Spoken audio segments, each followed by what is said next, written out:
That's right, Helldivers. The Killzone 2 collaboration has finally returned, and I'm so glad that it's doing so because, there's a big portion of the player base that did not get the opportunity to get their hands on these items the first time around. And being a big fan of the Killzone series myself, it's a lot of fun to rock these items, especially that armor. But let's dive into the trailer and break down the items for you and what you need to know. Alright, let's get into it.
Well, I hope that you enjoyed that trailer as much as I did, especially the ending. It's right in line with, the Helldivers 2 comedic style, and I'm super glad that the Helghast are making a return for everyone else to play as.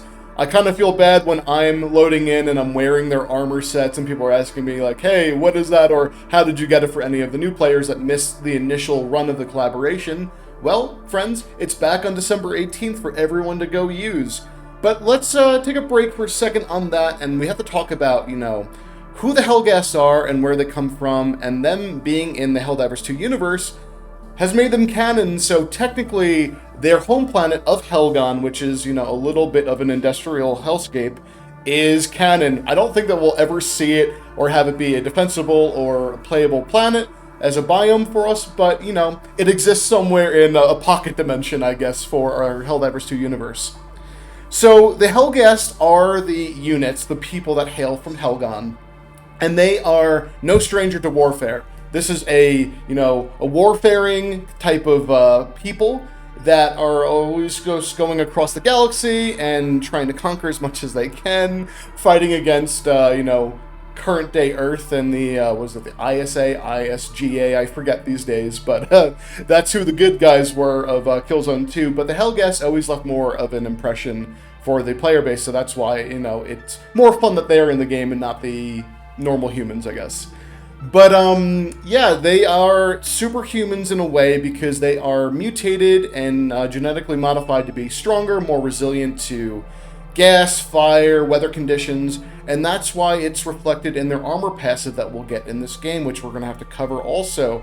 But that's just like a quick aside about the Helghast and where they come from, but let's continue on about the Warbond itself. Alright, so first things first, we're going to have to talk about the armor, and the first one is going to be the AC-1 Dutiful. Now, originally this was a medium armor classified in the game when it first released, but from the note that you see over here, it's being listed as a heavy armor, and that's quite interesting if it's being upgraded or not, but we'll have to see.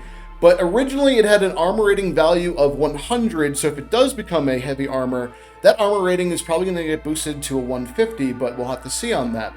But I love the look and the aesthetic of it. I think it's great. I tend to run this a lot, even with different helmets, because there's such a good armor perk to it, and we'll go over that perk in just a sec. But then on to the next one, and that is going to be our light armor. So for the light armor, we have the AC2. Now, this has an armor rating of only 50, but it has a trade-off for its speed, where it's going to be a lot faster at 550, so that's quite nice, in line with other, light armors that we've seen out there. I'm not a light armor user myself. I know that there's plenty of you out there that use it, but, power to you. It's got the darkened look, it's a lot of fun, and you obviously have the different helmet that is in line with what you'd see from a sniper from Killzone 2. And, it should be a lot of fun to use for those of you that want it. Okay, now onto our weapons, and starting off with the STA-52 assault rifle. Now this thing has a 90 damage base to it, as well as a 56 ammo capacity, but also it's light pen and it can pack a little bit of a punch, but I never found this thing to be too powerful on the battlefield, but maybe it will get a slight buff in the future. We will see, but for now, let's move on to the next one. So next is going to be our SMG, and that is going to be the STA-11. Now this SMG has the same damage value as the AR at 90, but has less ammo capacity at 46, but a higher RPM. I found this thing can zip through enemies pretty quickly, save you in a pinch, but you're gonna be running through your ammo very fast as you do with other secondaries, so just be cautious. But one of the best things about this Warbond is going to be the armor passive, that's called Acclimated. This thing gives you a boost of resistance by 50% to fire, gas, electric, and acid. Yeah, that was the last one, yes. So all around, this is a really good resistance armor, and again, I told you before, I do like to rock the Dutiful, so I'm having this passive on me a lot, and it saves my ass quite often. So then next, our two awesome capes are returning, as well as the 2 player cards.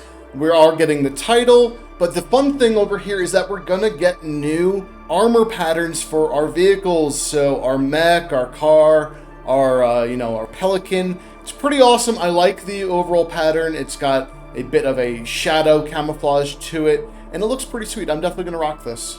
So if you already own some of the Killzone items like I do, there might be some confusion about what you'll get from the new Warbond and if you're going to have to pay for it. So I'm going to go through this note from Arrowhead themselves. So as per Arrowhead, players who have already purchased any of the Killzone 2 items from the collaboration will have the Warbond unlocked for them at no additional cost, which is amazing. And you're not going to have to spend extra medals to re-unlock items that you already own, so that is a huge win. Also, players who received the gifted items in December 2024 but didn't pay for any single item will have to pay for the super credit value of 1,500 to unlock the Legendary Warbond. So if you got it as a gift beforehand, you're going to have to pay for it with super credits. But if you do pay for the Warbond, the gifted items will also be unlocked, so don't be worried, you're not going to lose anything.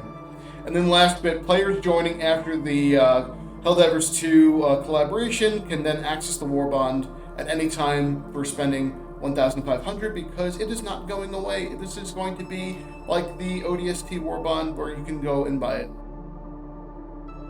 Well, friends, that's all I have for you today regarding Killzone, but we also have a lot more content on the channel, so please be sure to check that out.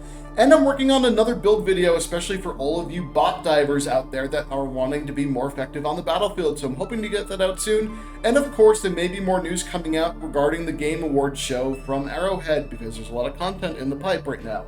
But as always, please be sure to like, subscribe, hit the bell, all the good stuff. We'll see you in the next one. Take care.